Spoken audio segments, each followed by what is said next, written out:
Comment obtenir 18 de moyenne en mathématiques? Chers apprenants, bonjour ou bonsoir.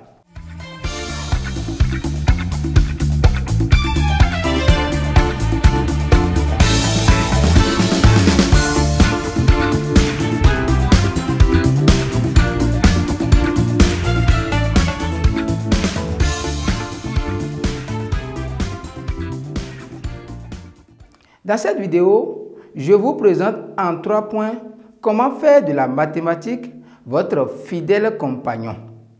D'abord, vous devez connaître et maîtriser les 3 règles élémentaires de la réussite, à savoir la décision, l'engagement et la persévérance. Vous devez savoir qu'il n'y a pas de matière difficile et rien n'est impossible face à une bonne volonté.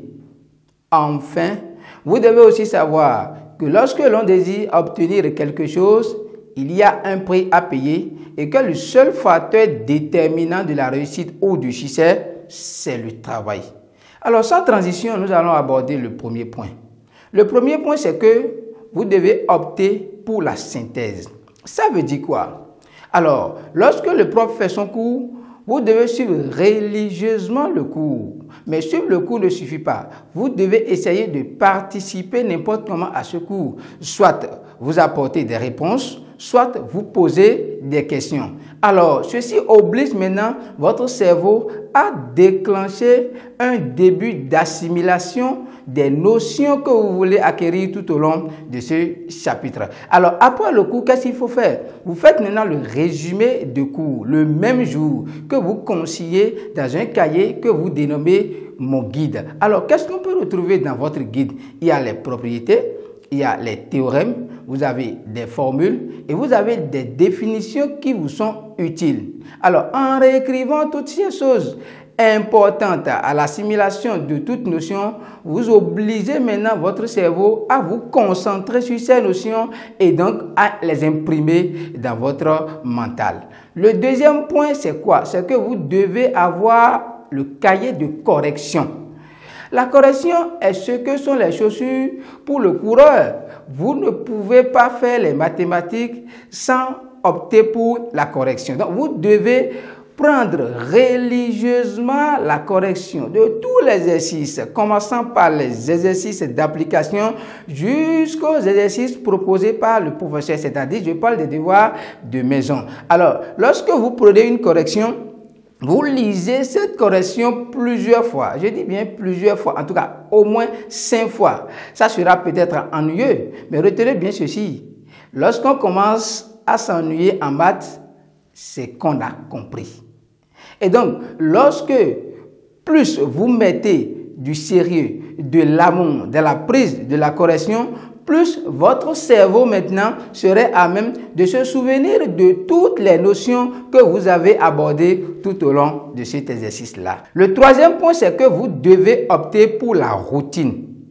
En fait, après une correction, l'apprenant pense qu'il a compris l'exercice, ce qui n'est toujours pas vrai.